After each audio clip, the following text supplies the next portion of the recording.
Avengers, assemble. Welcome back to Sanders Presents. I'm Greg, and if you're enjoying the content we're producing, please consider assembling today by becoming an Avenger and joining our Patreon. We have two tiers that are available, a $3 tier and a $5 tier. At that $5 tier, you become an Avenger Premium member, and as a founding Avenger, your name is added to our Avenger Memorial Hall of Fame. And I want to thank all of my founding Avengers so much for their support, and to all of my Avengers and everyone who supports us on Patreon, thank you so much for making this channel possible. Again, we are completely funded by users like you. So let's get right into it.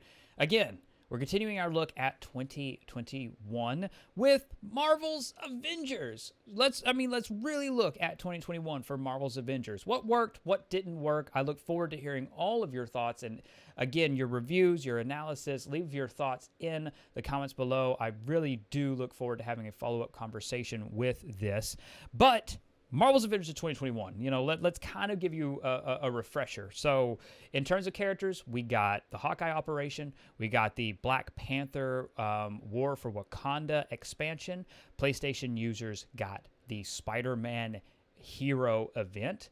We got the Monica Scientist Supreme villain sector. We got patrols announced and then delayed. We got the Red Room event. We got the Hawkeye event as well. And again, you could earn your nameplate.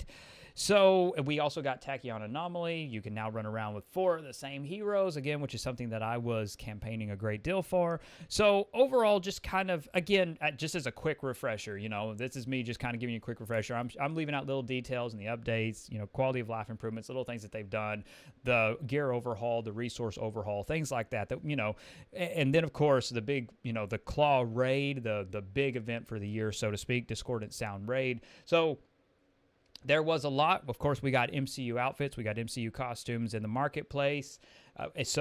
We got shipments, which have excited a lot of people. There's just been a lot of, big events and small events, little changes, big changes, quality of life improvements, new bugs have revealed themselves.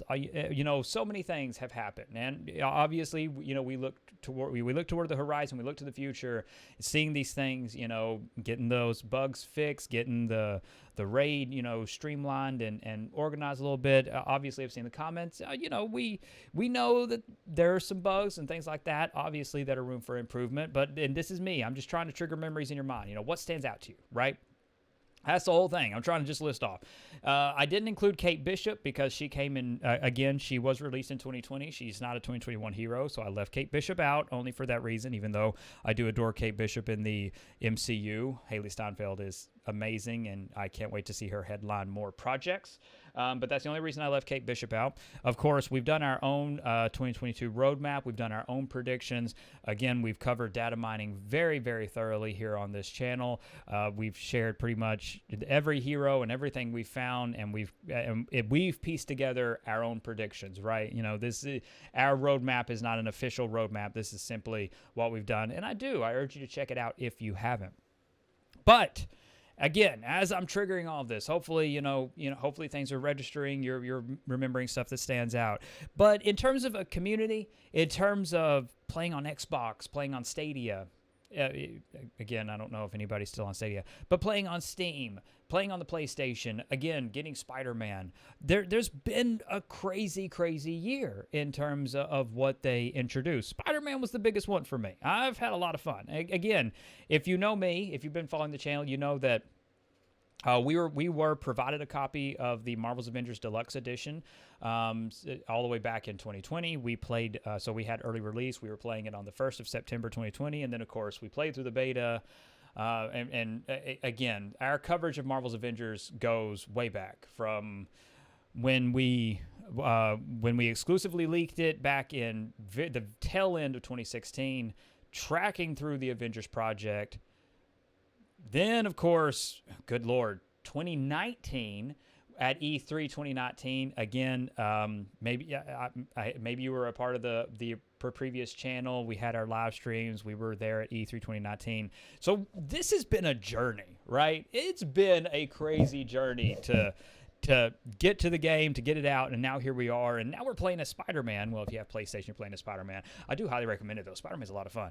Only bummer is paying to play online. As a PC gamer, I'm just not used to that. So I haven't gotten Spider-Man online with other people, but I freaking love playing as Spider-Man. He is my favorite, very much so. So let's start it off this way. Character additions, right? The characters that were added. Who, for you, is the best hero added to the game this year? And again, we have Clint Barton, Hawkeye, we have T'Challa, Black Panther, and then, of course, we have Peter Parker, Spider-Man.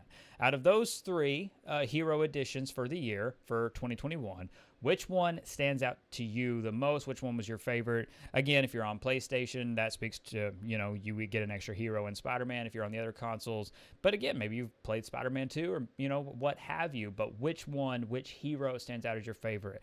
Then in terms of villains versus, again, the Monica villain sector, Crossbones in War for Wakanda, and then of course Claw in War for Wakanda. What stands out to you as the best villain addition to it?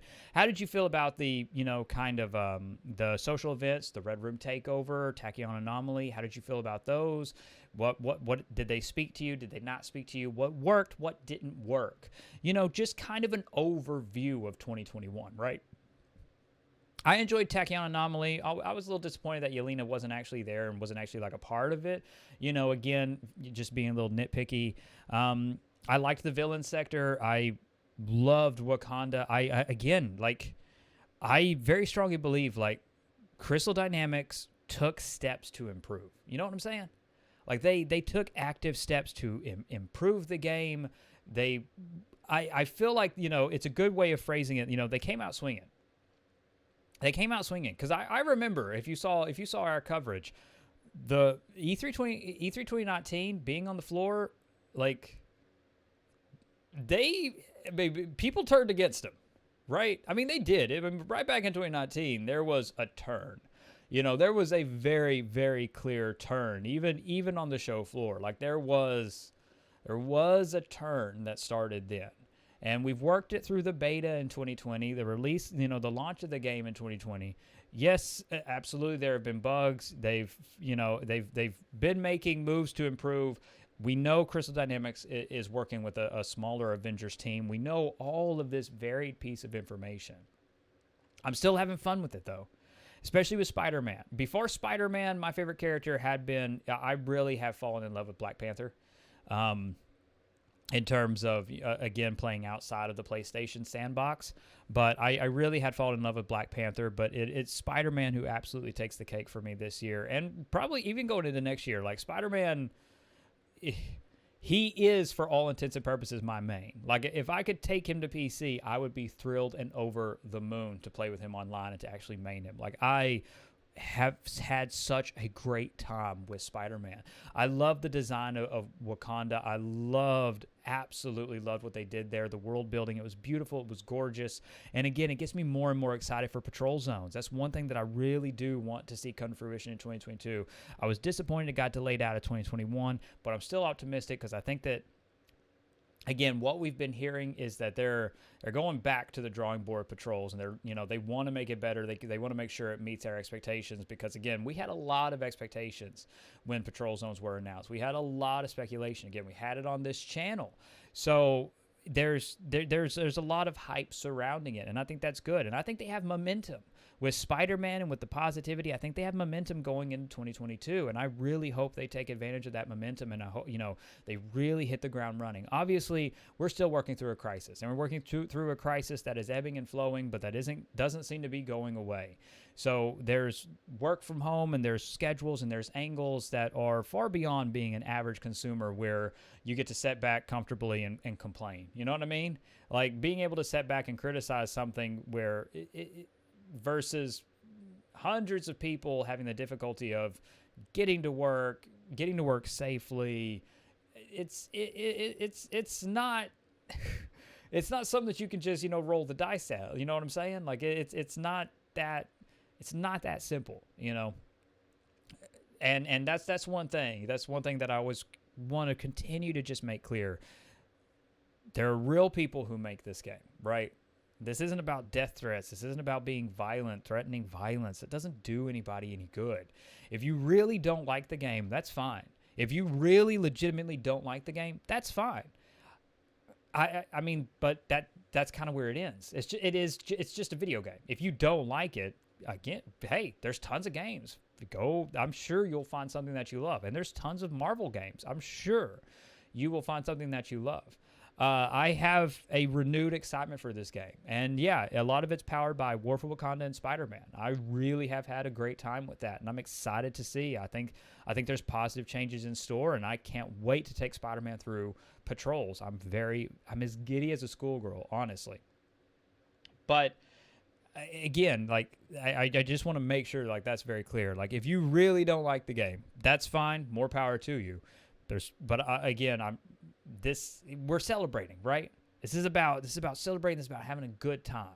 You know, that's life in a nutshell. Having that positive impact on someone else, building that kind of community, building that kind of friendship, meeting 3 other people to go beat on bad guys in the Marvel universe. That's what it is. I have hope for this game. I have expectations for this game. I want to see it achieve those, right? Because I do. I legitimately want to see it achieve those. And I'm willing to continue to give it that chance because there is no extra cost.